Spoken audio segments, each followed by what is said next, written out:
আলহামদুলিল্লাহ এবছর রাজশাহী বিশ্ববিদ্যালয় বিএডের ভর্তি পরীক্ষা সম্পন্ন হয়েছে 2024-25 শিক্ষাবর্ষের। এবছর ভর্তি পরীক্ষায় যাদের এমসিকিউ মোটামুটি 52, 53 এবং 55টা রাইট হয়েছে, সো তোমরা আশা রাখতে পারো এবছর একটি আসন সুনিশ্চিত করতে পারবা। রাজশাহী বিশ্ববিদ্যালয় আসন সংখ্যা নিয়ে আলোচনা করব, কাটমারটা কত হতে পারে, বিজ্ঞান, মানবিক এবং বাণিজ্য শাখার শিক্ষার্থী তোমরা যারা রয়েছে, বিভাগ পরিবর্তন যারা পরীক্ষা দিয়েছো, সো ওভারঅল এভরিথিং সবকিছু নিয়ে আলোচনা করবো এবং রাজশাহী বিশ্ববিদ্যালয় রেজাল্টটা কবে নাগাদ প্রকাশ করে থাকে, সো ওভারঅল ডিটেলস নিয়ে আলোচনা করবো। এবং রাজশাহী বিশ্ববিদ্যালয়ের মজার বিষয় হলো তোমরা সকলেই জানো রাজশাহী বিশ্ববিদ্যালয় 17 থেকে 18টা 20টা পর্যন্ত কি করে থাকে, ওয়েটিং লিস্ট রেজাল্ট প্রকাশ করে থাকে। দেখা যায় তুমি একটা ডিপার্টমেন্টে ভর্তি হয়েছো, অটোমেটিক রাজশাহী বিশ্ববিদ্যালয় অটো মাইগ্রেশন থাকে, তার ফলে তুমি কি করবা, দেখা যাবে 1-1.5 মাস পরে তুমি আরেকটা ডিপার্টমেন্টে চলে গেছো। সো এর জন্য তোমাদের নিরাশ হওয়া যাবে না, জাস্ট কি করতে হবে, ভাইয়ের কথাগুলো মনোযোগ সহকারে শোনো এবং পরবর্তী আপডেট পেতে অবশ্যই ভাইদের ইউটিউব চ্যানেলটি সাবস্ক্রাইব করে রাখাটা হচ্ছে বুদ্ধিমানের কাজ হবে। কিভাবে সাবজেক্ট চয়েস দিবা, কিভাবে ওয়েটিং লিস্টে থেকে সুযোগ পাবা, এভরিথিং সবকিছু পেয়ে যাবা রাজশাহী বিশ্ববিদ্যালয় নিয়ে। দেখো রাজশাহী বিশ্ববিদ্যালয় কাটমার্ক কত হতে পারে, কত হতে পারে, এই কোশ্চেনটা তোমাদের সকলের মনে এখন খুব পাক খাচ্ছে।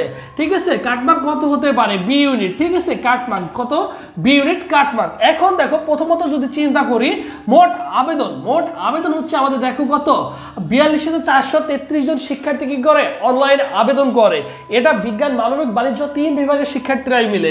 এরপর দেখো মোট আসন হচ্ছে 559টি আসন সংখ্যা রয়েছে এবং প্রতি আসনের বিপরীতে লড়াই করবে হচ্ছে কত, 76 জন শিক্ষার্থী। চিন্তা করে দেখছো, অনেক প্রতিদ্বন্দ্বী কিন্তু তোমাদের সাথে থাকছে। এরপর রেজাল্টটা প্রকাশ, মোটামুটি রেজাল্ট প্রকাশ তোমাদের 4 থেকে 5 দিনের মধ্যে করে থাকে। বিগত বছর তোমাদের বি ইউনিটের রেজাল্টটা 6 দিনের দিন প্রকাশ করেছিল, এই ইউনিটের রেজাল্টটা 7 দিনের দিন প্রকাশ করেছিল। সো আমরা আশা রাখতে পারি 4 থেকে 5 দিনের মধ্যে তোমাদের রেজাল্টটা এবছর প্রকাশ হয়ে যাবে ইনশাআল্লাহ। এরপরে যদি চিন্তা করা যায় যে মোট আসন সংখ্যা রয়েছে, দেখো আমরা যদি চিন্তা করি মোট আসন সংখ্যা রয়েছে আমাদের 559টি, মোট আসন সংখ্যা রয়েছে আমাদের 559টি। এর মধ্যে দেখো বাণিজ্য যারা রয়েছে তারা দেখো পাবে 367টি আসন সংখ্যা তাদের জন্য, বিজ্ঞানের জন্য বরাদ্দ রয়েছে দেখো কত, 166টি আসন সংখ্যা, আর মানবিকের জন্য অনলি হচ্ছে 26টি আসন সংখ্যা রয়েছে। এখন কথা হচ্ছে যে ভাইয়া এই পজিশনের মধ্যে আমাকে যদি চান্স পেতে হয় তাহলে আমার মার্কটা কত লাগবে, এটাই সবচেয়ে তোমাদের চূড়ান্ত কথা। ঠিক আছে, মার্কটা কত লাগবে। এবং আমরা সকলেই জানি যে আইবিএতে ভর্তি হতে গেলে, রাজশাহী ইউনিভার্সিটিতে আইবিএ ভর্তি হতে গেলে মিনিমাম তোমাকে ইংলিশের মধ্যে কত, 10 পেতেই হবে। 25-এর মধ্যে যদি 10 পাও তাহলে রাজশাহী বিশ্ববিদ্যালয় আইবিএ ডিপার্টমেন্টে তুমি কিন্তু ভর্তি হতে পারবা। আর দেশের আইবিএ ইউনিট হচ্ছে কিন্তু রাজশাহী ইউনিভার্সিটি। ঠিক আছে, এখন এই যে আমি তোমাকে বললাম, দেখো ভর্তি পরীক্ষায় যদি একটা শিক্ষার্থী 55টা কোশ্চেন রাইট করতে পারে, সে ধরো 55টা কোশ্চেন রাইট করছো, 55টা যদি রাইট করতে পারো 1.25 যদি মার্ক হয় তাহলে তোমার আসে 68.75 মার্ক আসে। ঠিক আছে, 68.75 মার্ক আসে। এই মার্কটা যদি কোনো শিক্ষার্থী পেয়ে থাকে অনায়াসেই চান্সটা হয়ে যাবে। দেখো আমি যেহেতু তোমাদের ম্যাথ ক্লাস নিয়ে থাকি, আমি একজন ম্যাথের শিক্ষক, সো সেই ক্ষেত্রে তোমাদের যে ম্যাথমেটিক্যাল টার্মগুলো দিচ্ছে, তোমাদের অনেক কঠিন ম্যাথ দিচ্ছে, যেটা ক্যালকুলেটর ছাড়া কি করা, সলভ করা অনেক কষ্টসাধ্যের ব্যাপার। তোমরা যারা বিভাগ পরিবর্তনের যে ম্যাথ আসছে সেগুলো দেখলাম, তোমরা যারা বাণিজ্য শাখার শিক্ষার্থী রয়েছে তোমাদের যে ম্যাথগুলো ছিল সেগুলো দেখলাম। সো এভরিথিং তোমাদের কোশ্চেন কিন্তু একদমই স্ট্যান্ডার্ড মানের হয়েছে। জাস্ট একটা কোশ্চেন, সেটা হচ্ছে বাংলা কোশ্চেনটা তোমাদের একটু ইজি ছিল, বাট বাকি যে কোশ্চেনগুলো ছিল কিন্তু ভাই বিলিভ করো অনেক কি ছিল, কঠিন ছিল এবং স্ট্যান্ডার্ড মানের কোশ্চেন ছিল, বুঝছো। সো সেই ক্ষেত্রে মোটামুটি কাটমার্কটা যদি চিন্তা করতে চাও, ওভারঅল তুমি এই 100 মার্কের মধ্যে যদি 65 প্লাস রাখতে পারো, 65 বা 66 বা 64 এইরকম রেঞ্জের মধ্যে রাখতে পারো, আশা করা যায় তোমার একটি আসন কিন্তু কি হয়ে যাবে, আসন কিন্তু চলে আসবে। সেই ক্ষেত্রে মানবিকের ক্ষেত্রে একটু এটা কম্পিটিশনটা একটু বেশি হতে পারে, যেহেতু এখানে আসন সংখ্যা অনেকই কম, খুবই কম, 26টা যেহেতু আসন সংখ্যা রয়েছে। সো সেই ক্ষেত্রে এখানে দেখা যেতে পারে তোমার 68টা বা 69-এর কাছাকাছি মার্কটা চলে আসতে পারে।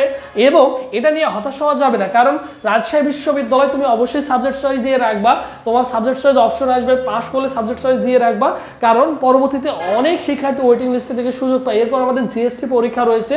সো ওভারঅল তোমার হাতে অনেক অপরচুনিটি রয়েছে। দেখো তোমরা যারা এরপর তোমাদের শেষ ভরসা হচ্ছে জিএসটি, তোমরা যারা জিএসটি প্রিপারেশন নিবা, বাণিজ্য শাখার শিক্ষার্থী এবছর আমাদের অনেক স্টুডেন্ট ছিল রাজশাহী বিশ্ববিদ্যালয়ের জন্য গুছিয়ে প্রিপারেশন নিল।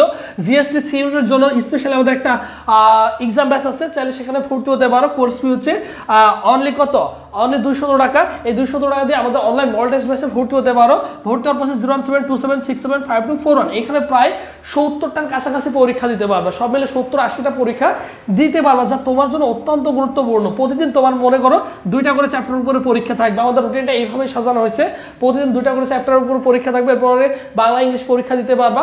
সো এভরিথিং সবকিছু কিন্তু গুছিয়ে সুন্দর করে প্রিপারেশনটা নিতে পারবা বাণিজ্য শাখার শিক্ষার্থী। সো তোমরা যারা ভর্তি হতে চাও অনলি 200 টাকা দিয়ে সুন্দর করে গুছিয়ে মডেল টেস্ট পরীক্ষায় বসতে পারো। কারণ দেখো তোমার চান্স পাওয়া না পাওয়া ভ্যারি করছে, কারণ তুমি এতদিন সুন্দর করে গুছিয়ে প্রিপারেশন নিছো, বাট এই যে নেগেটিভ মার্কেট কবলে পড়ে তোমার কিন্তু চান্সটা হবে না, কারণ তোমার হচ্ছে প্র্যাকটিসের অভাব। তুমি কিন্তু নিয়মিত বাসায় বসে বসে একটা মডেল টেস্ট বই কিন্তু সেলফ টেস্ট কিন্তু দেও না, কারণ পড়াশোনার পাশাপাশি তোমাকে অবশ্যই কি করতে হবে, সকলের চেয়ে যদি ইউনিক হতে হয়, তোমাকে যদি এগিয়ে রাখতে হয়, অবশ্যই তোমাকে কি করতে হবে, অবশ্যই বেশি বেশি করে পরীক্ষা দিতে হবে, নিজেকে জাজ করতে হবে। একটা চ্যাপ্টার 2 থেকে 3 ঘন্টা পড়বা, এরপর হচ্ছে পরীক্ষা দিবে, একটা চ্যাপ্টার 2 থেকে 3 ঘন্টা পড়বা, এরপর হচ্ছে পরীক্ষা দিবে। এইভাবে গুছিয়ে প্রিপারেশন নিতে পারলে আমার মনে হয় গুচ্ছতে তুমি কিন্তু একটা আসন সুনিশ্চিত করে নিতে পারবা, যাদের আশা অনুরূপ কি হয় নাই, পরীক্ষা হয় নাই। সো সেই ক্ষেত্রে তোমরা কি করতে পারো, তোমরা কাম ব্যাক করতে পারো জিএসটি তে, বুঝছো?